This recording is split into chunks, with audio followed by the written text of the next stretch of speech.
김원경 사무처장 어서 오십시오. 안녕하세요. 자, 오늘은 어떤 주제를 볼까요? 예, 일단은 지금 비트코인이 가장 큰 화제가 되고 가상화폐. 있습니다. 네, 게다가 네. 뭐 정부가 오락가락 뭐 정책 혼선 이래서 네, 네. 보도들이 굉장히 많았죠. 예. 가장 많은 지적은요. 사실은 정부의 우왕좌왕하는 태도가 혼란을 부추겼다. 예. 그리고 대응이 늦었다라는 그렇죠. 것에 대한 지적이었습니다. 사건을 좀 말씀을 드리면 지난 11일에 박상기 법무부 장관이 가상화폐 거래소 폐쇄를 위한 특별법 법안을 준비하고 있다라고 말하고 최종구 금융위원장이 또 같은 생각이라고 했죠. 그래요. 그리고 당일 윤현찬 청와대 그 수석이 또 비슷한 그러니까 반대의 이야기를 했습니다. 그리고 예. 김동연 부총리가 거래소 폐쇄가 확정된 사안은 아니다라는 입장을 발표를 했습니다. 마치 확정된 것처럼 법무장관이 말하고 네. 아직 확정은 아니라고 하고 예. 또 그 다음에 인터뷰에서는 아직 살아있는 옵션이다라고 하고 예, 예. 뭐 이런 보도들이 쭉 있었습니다. 그렇죠. 예. 그러자 당연히 나올 만한 지적인데요. 혼란을 부추겼다, 대응이 늦었다 등의 지적이 나왔습니다. 예. 실제로 가상화폐 시세가 널뛰었다는 점은 사실이고요. 그리고 투기과열 현상을 보이고 있다는 점에서 좀 늦었다는 것도 사실입니다. 네. 하지만 방송사들이 비트코인 관련 보도를 하는 데 있어서 기본적으로 문재인 정부가 비판받는다라는 점에 초점을 맞춰서 여기에만 강조를 하는 이런 식의 보도가 많았습니다. 예, 예. 그러니까 정치적 접근에 치중했다라고 볼 수 있고요. 예. 정작 비트코인 투자의 문제점 자체는 제대로 보도하지 않는 경우가 많았다는 점은 아쉬웠습니다. 네. 그리고 가상화폐를 통해서 한몫 챙긴 사례를 나열해서 이것은 오히려 투기를 부추기고 호기심을 자극하는 보도가 아닌가라는 그런 보도도 있었어요? 네, 네. 어떤 보도입니까? 예를 들면 TV조선이 13일 내놓은 나라 안팎 가상화폐 초대박 설설설이라는 보도가 있었는데요. 제목 자체가 초대박 설설설이에요? 네네. 보도는 내심 가상화폐 투기 열풍이 사그라들지 않길 바라는 것 아니냐는 생각이 들 정도였어요. 여러 위험이 있는데도 가상화폐 투자를 멈추지 못하는 이유, 이른바 대박이 난 사례가 있기 때문입니다. 자칭 수백억 원을 벌었다는 경험담이 쏟아집니다. 도대체 얼마나 많은 사람이 얼마를 번 사례가 있을까요? 라면서 보도를 통해서 가상화폐 투자 대박 사례를 나열했습니다. 그래요? 예, 앵커는 이런 구미가 당기는 멘트를 한 다음에 이렇게 간단하게 말합니다. 유념하셔야 할 것은 돈을 잃은 사람도 상당수라는 겁니다. 라고 아하. 충고했어요. 예. 그런데 이제 리포트를 보면요. 리포트 시작부터 비트코인으로 처음 대박을 낸 부자는 미국 제이미 거래소를 설립한 쌍둥이 윙클보스 형제다. 그리고 리플랩 회장인 크리스 라센, 라이트코인 창시자인 찰리 리가 큰 돈을 벌었다고 매우 자세히 구체적으로 알려줍니다. 이름까지. 네. 그리고 마크 저커버그 페이스북 회장은 올해 가상화폐를 공부하겠다고 선언했다. 그리고 마이크로소프트 창시자인 빌 게이츠도 가상화폐의 전망을 낙관했다라고 전했습니다. 예. 그리고 국내에서도 100만 원으로 시작해서 340억 원을 벌었다는 사례가 최근 투자자들 사이에서 회자되고 있다. 그리고 몇억 원 수익을 냈다는 확인되지 않은 경험담도 수없이 생성되고 있다. 이렇게 보도를 합니다. 확인되지 않은 경험담, 네. 투자자들 사이에 회자된다. 네. 이런 표현을 쓰면서 그냥 다 네. 나열하는군요. 네, 2분 3초짜리 보도에서 앵커 멘트를 제외하고 무려 1분 10초가 넘도록 성공 사례를 쭉 소개를 한 것이에요. 그것도 확인되지 않은 사례들 아닙니까? 그렇죠. 그래서 예. 인터넷 방송을 진행하는 가상화폐 투자자의 10초 만에 600 이렇게 소리 지르는 그런 흥분에 찬 목소리도 들려줍니다. 예. 반면에 투자 위험에 대한 그 내용은 굉장히 적게 보도했거든요. 그러니까 하지만 손실을 본 경우도 적지 않습니다. 실내 워렌 버핏, 마윈 등은 가상화폐에 신중한 입장입니다라고 관련 내용을 전해줬어요. 예. 그런데 이게 너무 최소한의 안전장치도 없이 시장에서 투기 광풍이 일어서 지금 대책이 마련되고 있는 거잖아요. 그렇죠. 그런데 이 상황에서 오히려 그 투기를 부추기는 듯한 이런 보도를 한 것은 적절하지 않다라고 봅니다. 그것도 이게 아마 예를 들어서 작년 11월이나 12월에 나온 보도라면 혹시 모르겠는데 네. 얼마 전 13일자 보도에서 이랬다. 예. 이건 정말 좀 문제가 있네요. 예. 그러니까 정작 비트코인 투자 내지는 가상화폐 투자의 문제점과 이 투기 열풍의 문제점을 지적하는 것이 아니라 반대의 보도를 했다는 얘기고 예, 반대 보도를 하고 반면에 네. 정부의 실책 잘못을 비판하는 보도는 또 너무 강하다? 네네. 예를 들면 어떤 겁니까? TV조선 12일 보도 국정농단보다 코인 규제 더 나빠라는 제목의 보도가 있습니다. 뭐라고요? 국정농단보다 코인 규제가 더 나쁘다고요? 네네. 예. 이 보도는 기자가 가상화폐 규제를 박근혜 정부의 국정농단과 비교하기도 합니다라고 멘트를 해요. 예. 그리고 제목도 이렇게 국정농단보다 코인 규제가 더 나쁘다라고 이렇게 따옴표 처리되어 있어서요. 따옴표? 예, 실제 이런 시민의 의견이 있었던 것처럼 이렇게 묘사되어 있는 것이죠. 예. 그런데 정작 이 보도를 보면요, 어디에도 이런 내용이 없습니다. 예. 보도에서 보여준 시민 반응은 법무부 장관의 이야기는 그 발표는 독단적이었다는 지적 정도였어요. 예. 그런데 이거를 따옴표 쳐서 이런 제목을 써요? 제목으로 뽑고 기자가 말하고 이렇게 강조를 한 거죠. 근데 뭘 인용했길래 따옴표를 친 겁니까? 그거는 저희가 못 찾았습니다. 이거를 기사를 아무리 자세히 뜯어봐도 예, 그 화면에도 나오지 않더라고요. 예. 채널A 역시 관련 이슈로 TV조선 못지않게 황당한 보도를 내놨는데요. 13일에 노트라우마 대 노트라우마라고 해서요. 노무현 정부의 노트라우마 그리고 트라우마가 없다라는 노트라우마 이렇게 했습니다. 이 보도는 가상화폐 대응에 있어서 청와대와 정부가 민감하게 서두르는 모습을 보이고 있는데 그 배경에는 노무현 정부 때 정책 실패에 대한 트라우마가 있다는 주장입니다. 아하. 예, 채널A는 이런 주장의 근거로 두 사건이 그러니까 한마디로 말해서 예전에 바다 이야기 사건 있잖아요. 예, 예. 그거를 언급을 합니다. 두 사건이 피해자 숫자가 굉장히 많다는 것 그리고 문제를 바라보는 정부 시선이 투기, 도박이라는 점에 있다는 것을 공통점으로 이야기를 해요. 예. 그리고 노무현 정부 당시 전국을 강타했던 사행성 오락실 바다 이야기 문제가 터졌을 때 문재인 대통령이 대통령 시민사회 수석과 민정수석 비서실장을 맡은 바 있다라고 굳이 이것을 엮어서 아하. 이야기를 풀어갑니다. 예. 바다 이야기에 대한 정책 실패 트라우마가 가상화폐에 대한 강공 대응을 가져왔다는 해석을 내놓았습니다. 이야, 이거 독특한 해석인데요?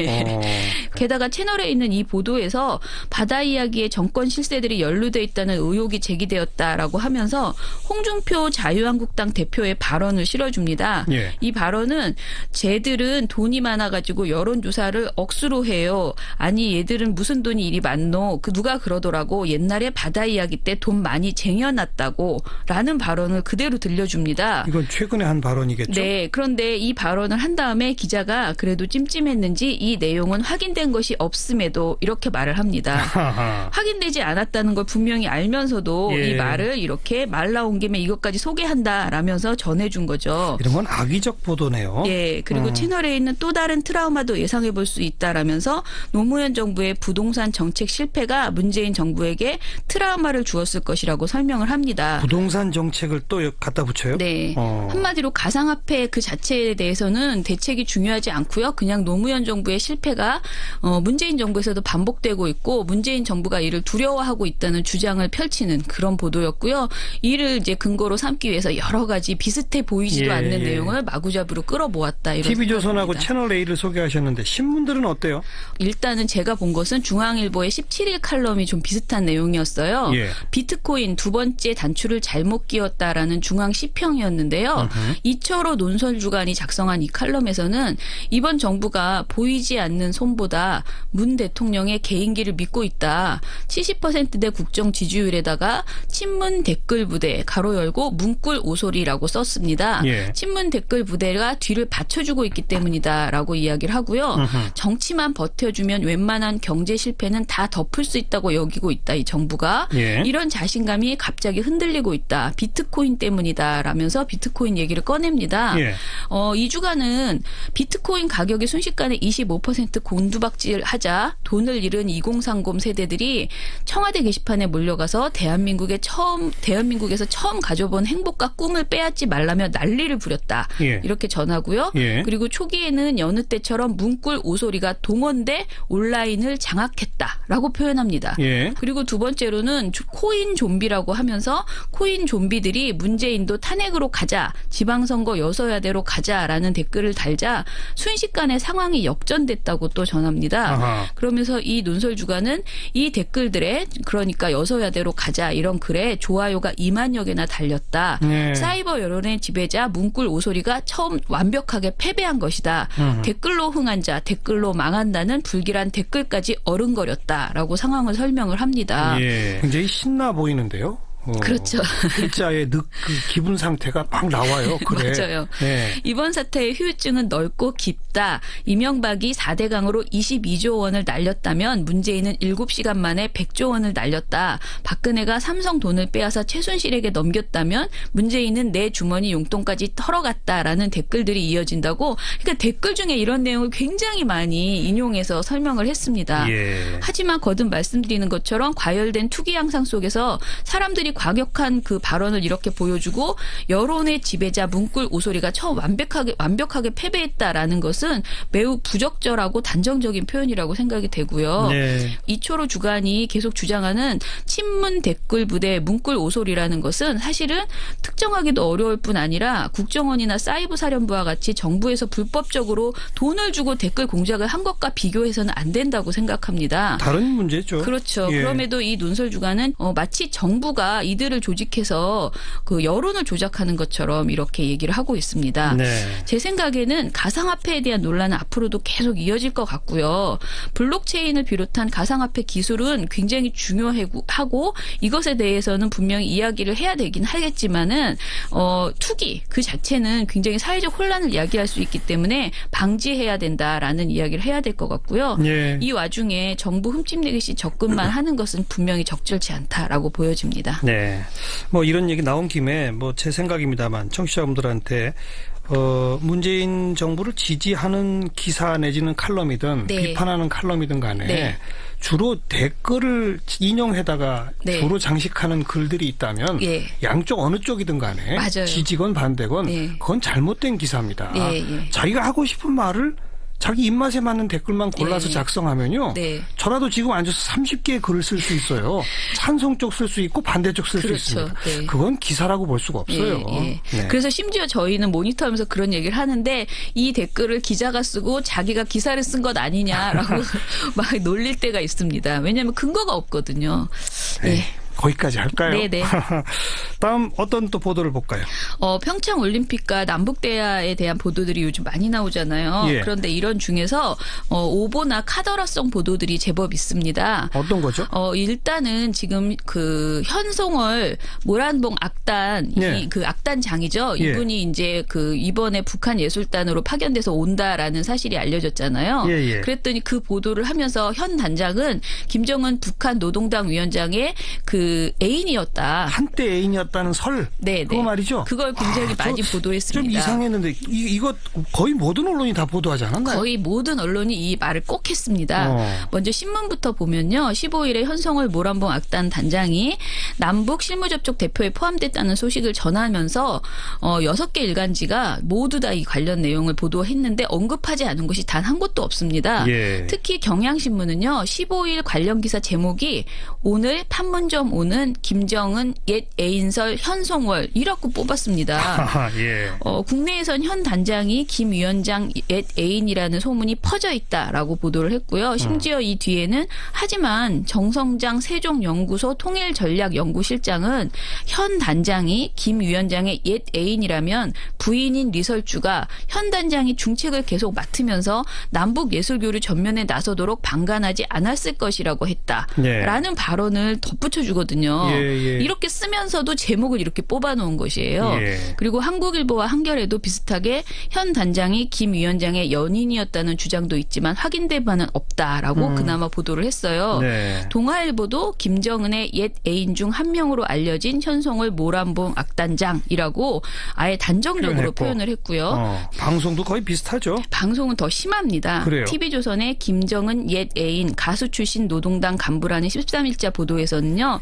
앵커가 현 단장에 대해서 가수 출신으로 노동당 간부가 된 인물입니다. 특히 김정은의 옛 여인으로 알려져 있습니다. 라고 단정적으로 설명했습니다. 예. 기자도 지난해 초 우리로 치면 대통령 비서실에 해당하는 노동당 서기실 과장에 임명됐다는 말이 나올 정도로 김정은의 신임이 두터운 곳으로 전해진다라는 설명에 앞서서 김정은의 옛 애인 중 한 명으로 알려졌다라고 언급합니다. 거의 똑같군요, 다. 네, 이런 식의 보도들이 사실은 굉장히 무리하게 사실로 밝혀지지도 않고 밝힐 수도 없는 내용이거든요. 네. 근데 이런 내용을 무책임하게 보도하고 있는 것이다라고 볼 수밖에 알겠습니다. 없습니다. 네. 물론 북한 체제의 특성상 네. 김정은과의 어떤 개인적 관계라고 하는 것을 주목하지 않을 수 없기도 하지만 네.